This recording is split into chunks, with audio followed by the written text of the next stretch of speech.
Olá, alunos! Eu sou o professor Leandro Peixoto e essa é a nossa aula de número 4, que trata sobre matemática financeira. Estamos na parte 2, que fala sobre juros compostos. Novamente, a fórmula que eu já havia deixado nas aulas anteriores, caso vocês queiram utilizar ou anotar, está à disposição aqui também nesse vídeo. Eu havia deixado, na aula anterior, um exercício que dizia: após um período de 5 meses, o valor de R$ 1.000 foi investido a juros compostos de 120% ao ano. Qual foi o rendimento no final do período? Deixando aqui menorzinho o exercício para facilitar nossos cálculos, tendo observado ele, o primeiro passo é a gente efetuar a leitura com atenção, depois interpretar o que o exercício está pedindo, raciocinar e, por último, calcular, que eu acho que é o mais fácil. Então, após um período de 5 meses, essa informação para a gente é normal, o valor de R$ 1.000 foi investido a juros compostos de 120% ao ano. Nós encontramos aqui um conflito de informações onde 5 meses não pode ser calculado junto com 120% ao ano. Eu tenho que fazer uma conversão. De quem? Do período ou do ano? Tanto faz. Vocês decidem o que for melhor para vocês. Posso dar uma sugestão? Façam período. E aí o exercício pede qual foi o rendimento no final do período. Por que eu digo para vocês converter o período e não a taxa? Porque para converter o período é simples. Eu tenho ano e meses, eu sei que um ano equivale a 12 meses e que x anos equivale a 5 meses. Fazendo a regrinha de 3 simples, velha e conhecida nossa do ensino fundamental, 12x é igual a 5 vezes 1, x é igual a 5 sobre 12, ou 5/12. Professor, o que é esse x igual a 5 sobre 12? Eu sei que x é igual a 5 sobre 12 de um ano. Ou seja, se eu dividir um ano em 12 partes, eu estou dizendo que 5 partes é o que equivale ao período que eu estou procurando. Então, eu já fiz a conversão do período, é só isso. Agora, pessoal, dando continuidade para converter a taxa e até explicar para vocês o porquê que eu acho mais complexo, a fórmula que nós temos é essa. A taxa que eu quero é igual a 1 mais a taxa elevado a 1 sobre 12, ou 1/12, menos 1. Lembrando também outros conceitos matemáticos que dizem que eu tenho prioridade em resolver quem está entre parênteses, depois disso, radiciação e potência, multiplicação e divisão, e soma e subtração, certo? Se eu tiver uma soma e uma subtração, eu resolvo quem estiver primeiro, né? Então, vamos lá. Eu posso dizer também que essa mesma fórmula de cima é igual à fórmula de baixo. Por quê, professor? Vocês se recordam também lá do ensino fundamental que a raiz quadrada de 4 era igual a 2 e que 4 elevado a meio também é igual a 2? Eu estou aplicando esse mesmo conceito. Eu sei que 1 mais i elevado a 1 sobre 12 é a mesma coisa que a raiz 12ª de 1 mais i.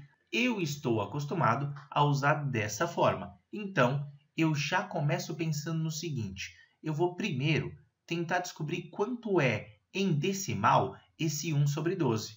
Então, eu vou lá na minha HP12C e coloco um Enter, 12 e o sinal de divisão, 0,0833, uma dízima periódica. Só que aí eu tenho um outro problema, isso é uma dízima. E se eu começar a arredondar os valores, pode ser que o resultado ele se altere também. Então seria interessante salvar essa informação. Como eu faço para salvar essa informação? Eu venho aqui em STO e 1. Eu estou pedindo que a calculadora salve na memória 1 essa informação. Eu poderia colocar qualquer outro número? Sim, sem problemas, mas eu escolhi salvar no STO1 e ele já está salvo. Após isso, eu vou continuar fazendo o cálculo. 2,2 elevado a 1 sobre 12, que eu já sei que é 0,0833 menos 1. E agora eu sei que 2,2 elevado a 0,0833 é igual a 1,067 menos 1. Então, pessoal, eu obtenho o valor que multiplicado por 100, se vocês se recordam, eu fiz a divisão por 100 lá em cima, então eu tenho que multiplicar por 100 para voltar a minha taxa ao normal, e eu achei que é 6,79% ao mês. Agora eu tenho a taxa ao mês e o período também ao mês, não é isso? Esse 6,79, pessoal, é um arredondamento também. Eu sugiro que você use, por exemplo, STO2 e salve na memória 2 da sua calculadora. Professor, mas como eu resgato essa informação da minha calculadora?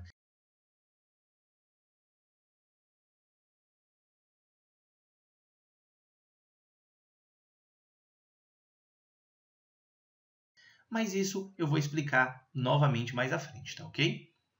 Então, agora eu já sei, eu mudei o enunciado do meu exercício. Após um período de 5 meses, o valor de R$ 1.000 foi investido a juros compostos de 6,79% ao mês. Qual foi o rendimento no final do período? Agora o exercício para mim está perfeito. Por quê? Tenho taxa e período em meses. Então, usando HP12C, primeiro eu digito o capital, clico em CHS, vai inverter o sinal, e PV. Em seguida eu coloco a taxa que eu já havia salvo, se vocês se recordam do slide anterior, e eu usei para salvar STO1 e RCL1 para resgatar a informação. Então, resgatei essa informação de 6,79, que é a minha taxa, clico em I, que é para informar que isso é uma taxa, né? O período, que é 5 meses, clico em N e em seguida FV. O exercício me traz o resultado de 1.388,92, arredondando. O exercício me pergunta qual foi o rendimento no final do período. Eu encontrei um valor de 1.388,92. Esse 1.388,92, ele é os juros ou é o montante? Volte lá na fórmula que a gente colocou no primeiro slide. Veja que esse valor que eu encontrei, eu usei a fórmula dos juros compostos. Então, o valor que eu encontrei foi o montante. O exercício está pedindo o montante ou o rendimento? Sendo assim, esse resultado que eu encontrei foi o valor do montante, ou seja, o capital mais os juros. Então, vou mudar essa resposta.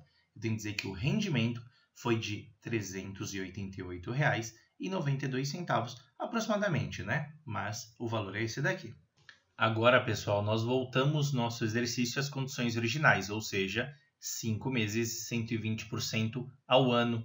O que eu vou fazer agora é converter o meu período de mês para ano, ou seja, 5 sobre 12, ou 5 dozeavos, vai me resultar em 0,4166, uma dízima periódica. Novamente vou usar aquela ideia de salvar na HP12C a informação, e aí eu venho resgatar depois a informação. Continuando o exercício, digito na calculadora R$ 1.000, CHS para inverter o sinal, PV, que é valor presente, a taxa, pessoal, que é 120%, né?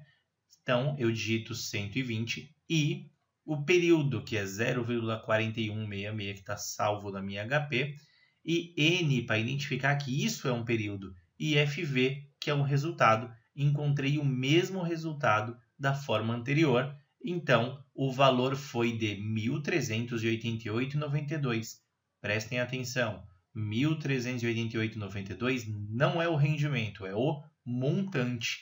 Então, eu posso responder que o rendimento é igual a 388,92, que é 1.388,92 menos R$ 1.000, que foi o valor investido. Cuidado com esses detalhes, pessoal. Então, agora para a nossa próxima aula, eu deixo o seguinte exercício para vocês. Michele vai ter um bebê de nome Luca. Para o enxoval do bebê, fez um investimento de R$ 2.500, ao qual deseja manter por 9 meses, mas o banco lhe ofertou uma taxa de 7% ao ano. Ao final dos 9 meses, qual será o valor resgatado por Michele?